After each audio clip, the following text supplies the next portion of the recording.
Oh God, we give you praise. Amen, amen, amen. Que le Seigneur soit glorifié. Alléluia. Je bénis le Seigneur pour la présence de chacun d'entre vous aujourd'hui. Je rends grâce à Dieu. Que le Seigneur vous bénisse abondamment. Amen. Vous et vos familles. Alors, on est toujours dans le sous-thème des bénéfices de la louange, dans notre conquête. On a compris dans les dernières semaines à quel point la louange, c'est une arme puissante, c'est une arme essentielle dans notre conquête. Mais la semaine passée, on a commencé à parler des bénéfices de la louange. On a parlé que la louange attire la présence de Dieu. On a parlé que la louange apporte la délivrance. On a parlé que la louange éloigne l'ennemi, que la louange nous donne la victoire. On a parlé d'encore plus de choses que ça. Cette semaine, on continue dans la même lancée avec d'autres bénéfices de la louange. J'ai envie, merci maman, j'ai envie de commencer par dire que la louange, c'est pas une formule magique. Parce que la louange, ça ne devrait jamais être un dernier recours. Ça ne devrait pas être une intervention d'urgence quand il n'y a rien d'autre qui marche. La louange, ça doit faire partie de notre quotidien. La louange, ça doit devenir notre style de vie. Parce que, comme on l'a vu, la louange, ça éloigne l'ennemi, ça transforme nos pensées, ça transforme notre environnement, ça transforme, ça guérit notre être, ça guérit notre esprit, ça guérit notre être en entier, ça nous aligne sur la pensée de Dieu. La louange a des pouvoirs extraordinaires. Alors la louange, ça doit faire partie de nous, ça doit être notre quotidien. On ne doit pas penser à louer Dieu juste en dernier recours. L'autre chose que j'ai envie de dire, c'est que on sait que en toute chose, il y a la part de l'homme et il y a la part de Dieu. Hein, si tu veux tes papiers de résidence, Dieu va te donner sa faveur, mais c'est à toi de faire les démarches administratives. Si tu veux le mariage, Dieu est en train de te préparer un conjoint, mais il ne va pas tomber du plafond de ton salon, il faut que tu sortes de chez toi. Tu n'as pas part à faire. Tu veux que Dieu bénisse ton emploi ou parce que tu es en recherche d'emploi, Dieu va ouvrir des portes. Mais c'est à toi de faire ton CV, c'est à toi d'aller passer des entretiens. Yes. Dieu ne va pas s'asseoir dans le bureau à ta place. En toute chose, il y a la part de Dieu et il y a la part de l'homme. Yes. Dieu peut débloquer n'importe quelle situation. Dieu donne toujours la solution, mais l'homme doit toujours faire sa part. Yes. L'homme apporte le naturel et Dieu, après, libère le surnaturel. Yes. Puis dans la louange, c'est la même chose.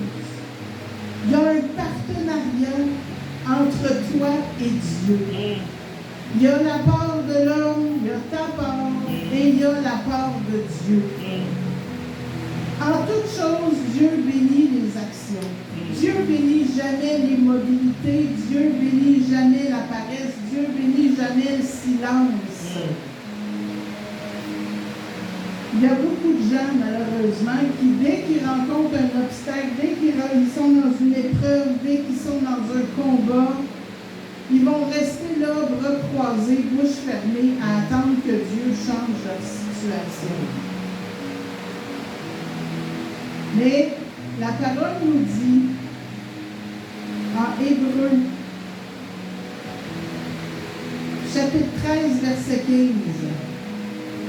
« Par lui, offrons sans cesse à Dieu un sacrifice de louange, c'est-à-dire le fruit de lèvres qui confessent son nom. La parole nous encourage à louer Dieu. Et pour moi, ce verset-là, c'est comme si Dieu me dit, fais le premier pas. Fais le premier pas, ouvre ta bouche, brise le silence de la louange, et moi je vais libérer le surnaturel. Alléluia. Je vais te briser tes blocages, je vais te donner la victoire. Mais fais le premier pas. Alors moi je te dis aujourd'hui, même si tu es fatigué, même si tu es stressé, même si tu es triste, si tu es anxieux, tu es oppressé, tu es attaqué, tu es n'importe quoi. Fais le premier pas. Même si ta vie est un chaos, ta part d'homme, c'est de décider de louer Dieu. C'est de décider d'ouvrir ta bouche, de lever tes mains, de danser, de pousser des cris de joie et de déplacer le focus de ta pensée, d'enlever ton regard sur tes problèmes et de regarder à la grandeur de Dieu. Alléluia. Et une fois que tu vas mettre ta foi en action, une fois que ta foi est en action dans la louange, Dieu va bénir tes actions, Dieu va libérer le surnaturel. Et Dieu va accomplir tout ce que toi, tu ne peux pas accomplir par toi-même. Dans le psaume 22,4, on nous dit que Dieu siège au milieu des louanges. Quand tu louanges, tu bâtis le trône de Dieu. Tu bâtis son trône. Et Dieu y répond en venant s'y asseoir. Il vient s'asseoir dans le trône, dans l'autel que tu lui as créé par ta louange. Il vient s'y asseoir et il prend le contrôle de ton combat. À partir de ce moment-là, tu ne combats plus avec des stratégies humaines, tu combats par des stratégies divines, surnaturelles. Dieu prend le contrôle de ton combat, il libère sa puissance, il guérit, il rouvre des portes, il confond l'ennemi, il fait tomber des murs. Il n'y a rien qui est impossible à Dieu. Il y a une chose vraiment importante que Dieu va faire avant de nous donner la victoire.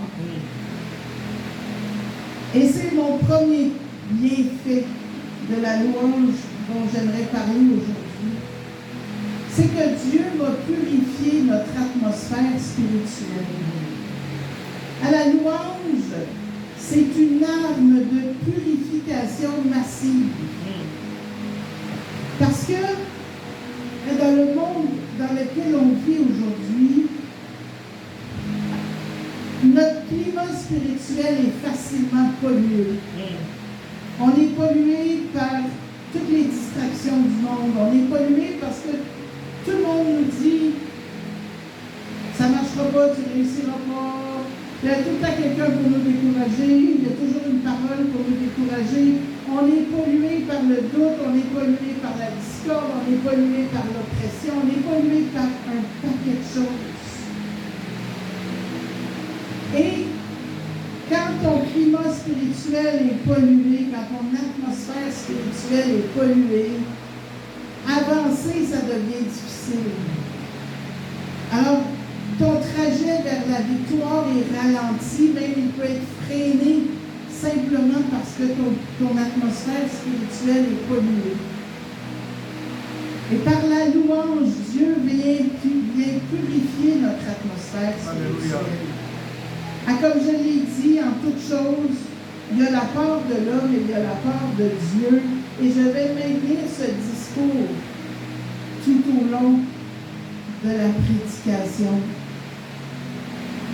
Alors, la part de l'homme pour purifier l'atmosphère spirituelle, c'est comme je disais tantôt, c'est de prendre la décision d'ouvrir la bouche, prendre la décision de briser le silence et de louer Dieu. Célébrer Dieu, même au milieu du chaos. même quand tu es dans la pire tempête, même quand tu as peur, même quand tu es stressé, même quand tu es anxieux, même quand tu sens l'oppression, même quand tu entends la petite voix qui te dit « ça ne vaut pas la peine, tu ne réussiras jamais ». Malgré tout ça, malgré l'oppression, ta part, c'est de décider de te lever, d'ouvrir la bouche et de louer Dieu, de célébrer Dieu. Parce que malgré que tu ne vois pas la solution, tu décides d'élever un autel de louange au Seigneur. Alléluia. Tu décides d'élever un autel de louange là où l'ennemi essaie de te garder dans ton climat de peur, dans ton atmosphère négative. Alors même quand ton atmosphère est saturée de négatif, tu dois prendre la décision de te lever et de célébrer ton Dieu, de louer ton Dieu. Alléluia. Et Dieu va faire sa part. C'est inévitable. Dieu fait toujours sa part. Dieu est fidèle. Dieu va utiliser ta louange comme une espèce d'aimant à sainteté, si je peux dire. À l'atmosphère spirituelle d'une personne ou même d'un lieu, c'est déterminé par ce qui habite, ce qui l'occupe.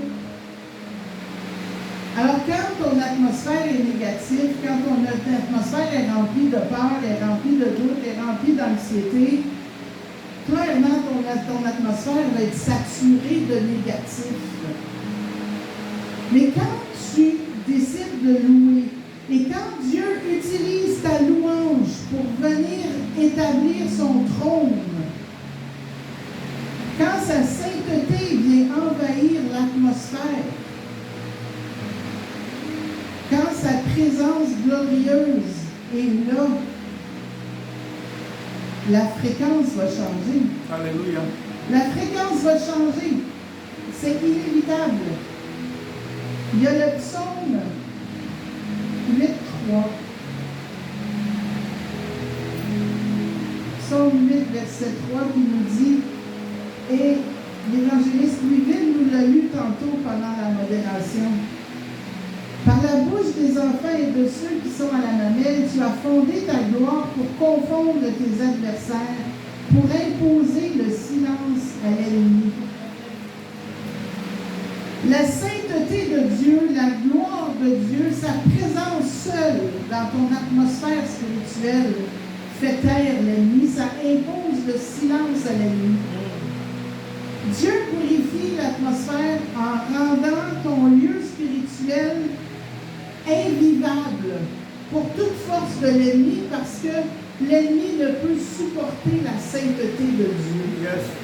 Alors quand tu loues Dieu, tu bâtis son trône, Dieu descend, vient s'asseoir et sa seule présence purifie l'atmosphère. L'ennemi ne peut pas supporter la sainteté de Dieu. Alléluia. Amen.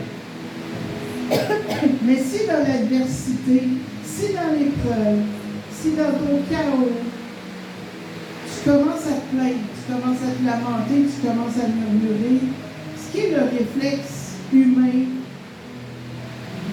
j'allais dire normal, mais on va dire fréquent. Mais c'est sûr que si tu commences à te plaindre, à te lamenter, l'ennemi, il ne va pas fuir. Au contraire, il va s'installer. C'est lui qui va s'asseoir, c'est lui qui va rester, et c'est lui qui va polluer ton atmosphère de négatif. Parce que toi-même, dans tes plaintes, toi-même, dans tes lamentations, tu l'as appelé à rester là. Alors, au contraire, si tu rouvres ta bouche, si tu te lèves, tu décides d'ouvrir ta bouche, de briser le silence pour louer Dieu, Dieu, il va l'apprendre ta louange, il va descendre, il va s'installer sur son trône. Et c'est garanti que l'ennemi va fuir, que l'atmosphère va changer. Alléluia. Et non seulement la présence de Dieu va faire fuir l'ennemi, mais il va aussi le lier. Dans le psaume 149, versets 6 à 9.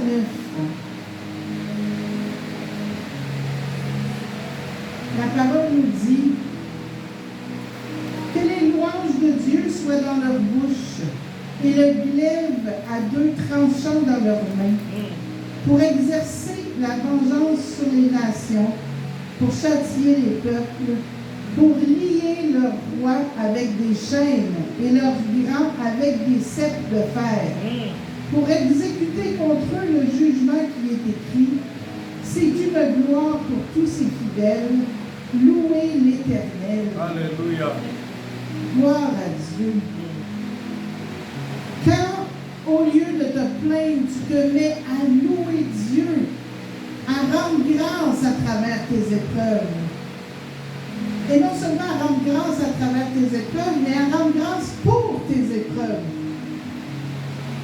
Dieu, il prend tes déclarations, il prend ta louange et il utilise ça comme un glaive prophétique. Ta louange va devenir un décret d'exécution spirituelle. Pendant que toi, tu loues sur la terre, dans le monde spirituel, il s'en passe plein de choses. Dieu combat pour toi. Pendant que toi, tu loues sur la terre, dans le monde spirituel, Dieu brise tes chaînes. Dieu déchire ton voile de plomb spirituel. Dieu, il dégage le ciel au-dessus de ta tête. Il rouvre des portes, il fait tomber des murs, il repousse les ennemis. Dieu, dans le spirituel, combat pour toi. Il nettoie, il purifie ton atmosphère spirituelle pour te libérer et pour te donner un accès direct à tes bénédictions, pour te donner ta victoire sur la terre promise. Et c'est la louange qui permet à Dieu de nettoyer l'atmosphère, de nettoyer le ciel au-dessus de nos têtes. C'est la louange qui permet à Dieu de chasser l'ennemi de notre territoire. Mais l'ennemi, on le sait, il est tenace, il est rusé. Il a ses limites, mais il est quand même un peu rusé. Si son attaque ne marche pas à un endroit, il va essayer d'attaquer ailleurs. S'il ne peut pas bloquer ton atmosphère spirituelle, il va essayer de te bloquer dans ton cœur. Parce que l'ennemi, il sait qu'un soldat qui est découragé, un soldat qui est anxieux, un soldat qui est stressé, un soldat qui est usé mentalement, il va finir par abandonner le combat. Mais gloire à Dieu, la louange est toujours notre arme de prédilection. Yes. Parce que le deuxième bienfait dont j'aimerais te parler aujourd'hui, le deuxième bienfait de la louange, c'est que ça renouvelle notre force émotionnelle, ça restaure notre santé mentale. Amen. Et encore ici, je vais commencer par la part de l'homme. Quand on est atteint mentalement, quand on est usé mentalement, quand on est fatigué, quand on est stressé, quand on est anxieux, quand on est déprimé, découragé, quand notre santé mentale est attaquée, on a généralement tendance à se replier sur nous-mêmes, à s'isoler, à se renfermer et à nous laisser envahir par nos émotions. On se laisse envahir par le découragement. Et notre part, c'est de faire violence à nos émotions. C'est de faire violence à nos sentiments. Comme David, on doit ordonner à notre âme, à notre corps de se lever et de louer Dieu. Ta part, c'est de refuser de te laisser abattre. Dans le psaume 42, verset 12, David dit « Pourquoi t'abats-tu abattu mon âme et gémis au-dedans de moi. Espère en Dieu, car je le louerai encore. Il est mon salut et mon Dieu. Alors même quand ton âme est abattue, quand tu es dans la dépression la plus sévère, quand tout ce que tu vois c'est noir autour de toi, quand ta santé mentale est compromise, il faut se faire violence. Il faut refuser de se laisser abattre. Et il faut faire le choix de se lever et de louer Dieu. Faire le choix de rendre grâce au lieu de continuer à nourrir ses inquiétudes. Et ce n'est pas un choix facile. Parce que quand on est dans la dépression ou quand on est dans les inquiétudes, quand notre santé mentale ne va pas bien, tout va pas bien en fait. Et ça devient difficile de faire quoi que ce soit. Alors il faut faire le choix de nourrir, j'allais dire nourrir Dieu, c'est peut-être pas la bonne expression, mais il faut faire le choix de louer Dieu au lieu de nourrir nos inquiétudes. Puis la parole nous dit, verset que vous connaissez tous en Philippiens 4, la parole nous dit, ne vous inquiétez de rien, mais en toute chose faites connaître vos besoins à Dieu par des prières et des supplications avec des actions de grâce. Et la paix de Dieu, qui surpasse toute intelligence, gardera vos cœurs et vos pensées en Jésus-Christ. Alléluia. Amen. Même si l'ennemi bombarde ton mental de pensées négatives, même si l'ennemi te plonge dans le doute, dans la peur, dans l'échec, même si tout ce que tu peux faire en ce moment, c'est de te faire des scénarios catastrophes dans ta tête, lève-toi, loue le Seigneur, rends grâce et la paix de Dieu va s'installer dans ton cœur et dans tes pensées. Amen. Une paix surnaturelle qu'il n'y a que Dieu qui peut nous donner.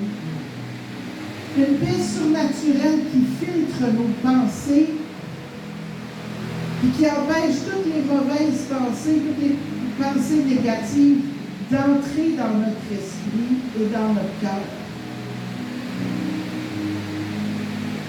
Quand j'ai lu, c'est la première fois que je voyais, j'avais cette vision en lisant le verset. C'est comme s'il y avait toute une petite armée d'anges qui était déployée autour de ton cerveau pour dire, cette pensée-là, elle rentre, cette pensée-là, je la repousse. Il filtre, il laisse rentrer juste ce qui vient de Dieu. Et les petits anges repoussent tout ce qui vient de l'ennemi. Il n'y a que Dieu qui peut installer cette paix-là dans notre cœur. Il n'y a que Dieu qui peut installer cette paix-là dans nos pensées. La louange a des bienfaits extraordinaires sur notre santé mentale. Et quand on est dans un état d'épuisement mental, ceux qui ont déjà passé par là, et j'en suis, on sait à quel point tout devient lourd. Tout devient tellement difficile, tout devient lourd. Et c'est comme si on portait un gros manteau de plomb. On n'est plus capable d'avancer, tout est une montagne. Et c'est ce que la Bible appelle un abattement, un esprit abattu. Et dans Ésaïe 61, le verset 3,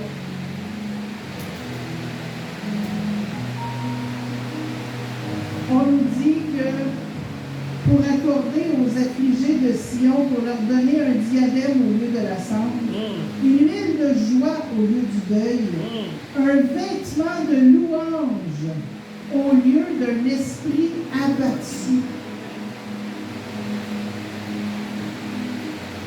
Et je ne sais pas si vous avez déjà réalisé, dans le monde spirituel, on ne peut pas porter deux vêtements en même temps. C'est impossible.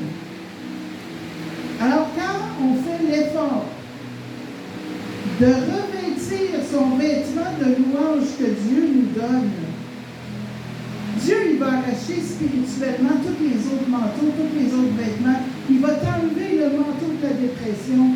Il va t'enlever le manteau de l'anxiété. Il va t'enlever le manteau de l'inquiétude. Parce que tu es revêtu du manteau de louange. Yes. Et on ne peut porter qu'un seul vêtement dans le monde spirituel. Et Dieu, il ne se contente pas juste de te donner le vêtement de louange. Là. Non, non. Yes. Il enlève tous les autres manteaux que l'ennemi t'a donnés. Et ça, quand Dieu enlève, commence à enlever le manteau de l'inquiétude, le manteau de la peur, le manteau du doute. Parce que des fois, on a des couches et des couches et des couches de manteaux que l'ennemi nous a donnés. On peut en avoir très, très épais. Quand Dieu commence à les enlever un par un, ta force émotionnelle est restaurée. Amen. Et ta santé mentale est aussi restaurée. Amen. Grâce à Dieu, gloire à Dieu. Dieu prend ta louange et s'en sert. On ne loue jamais Dieu inutilement. Dieu prend ta louange et s'en sert. Il y a la part de l'homme, la part de Dieu en toutes choses. Alléluia. Et gloire à Dieu, parce que quand ton âme est restaurée par la joie du Seigneur, ton esprit reprend le dessus. Mais on sait que l'homme, c'est un tout. On est âme, esprit et corps. Et le corps aussi peut être affaibli, le corps aussi peut être fatigué, le corps aussi peut être malade.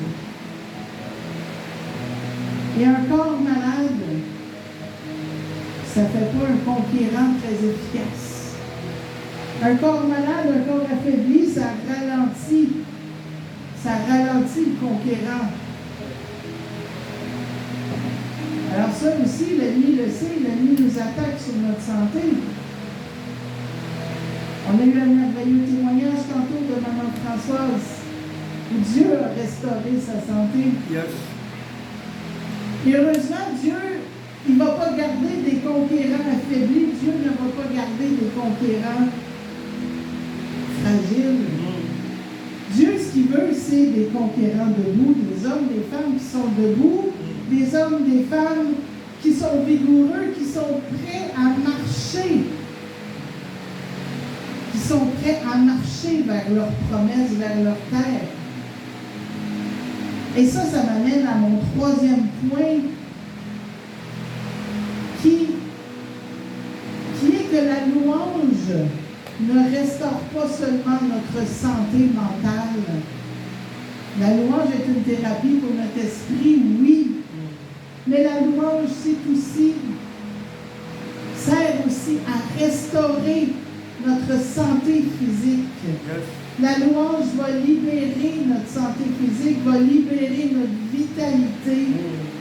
Dieu va utiliser la louange pour restaurer nos corps. Mais encore une fois, je commence par la part de l'homme. Parce qu'on a notre part à faire toujours. Par la louange, si je peux le dire comme ça, par la louange, tu dois sacrifier ton corps. Louer Dieu, ça implique de faire un effort physique. Ça implique de bouger les muscles. Ça implique d'ouvrir la bouche, d'élever les mains, de se lever debout pour bouger, pour danser pour Dieu. Ta part, c'est de refuser que la fatigue, que la maladie, que la douleur t'empêche de louer Dieu. Ta part, c'est que même si c'est difficile, même si ça fait mal dans ton corps, tu choisis de te lever, d'ouvrir d'ouvrir la bouche, de louer Dieu. Tu fais l'effort physique de louer Dieu. Dans le psaume 103, le verset 2 et 3. David nous dit, « Mon âme bénit l'Éternel et n'oublie aucun de ses bienfaits. » C'est lui qui pardonne tes iniquités. C'est lui qui guérit toutes les maladies. Alléluia! Praise God. Et avez-vous remarqué que David louange Dieu avant? La part de l'homme se fait avant. David nous dit, mon âme bénit l'Éternel et n'oublie aucun de ses bienfaits. Et après, il va nous parler des bienfaits. La part de l'homme vient souvent, mais je dirais presque toujours d'abord. Et Dieu bénit nos efforts, Dieu bénit nos actions. L'homme amène le naturel et Dieu amène le surnaturel.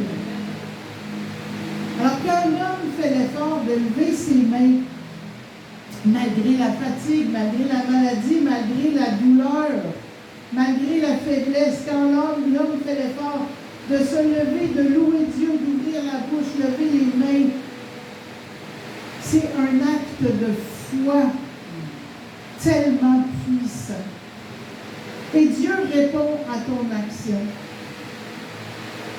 Et quand on louange ici à l'église, il faut que je le dise, chaque fois que je vois Maman Mado qui danse sur sa chaise, ou même qui se lève pendant quelques minutes pour danser pour Dieu, dans mon cœur, il y a tellement de joie, ça fait wow. Wow! Je sais à quel point Maman Mado a de la douleur. Je sais à quel point c'est difficile pour elle juste de se lever debout. Et je me dis, Seigneur, continue de bénir cette femme. Chaque fois que je la vois danser pour Dieu, mon cœur est en joie. Alléluia. C'est comme ça. Et Dieu va répondre à nos actions en brisant l'oppression physique, en repoussant l'esprit de maladie, l'esprit de fatigue, l'esprit de douleur. Dans le Proverbe 17-22, 17-22, la parole nous dit, un cœur joyeux est un bon remède, mais un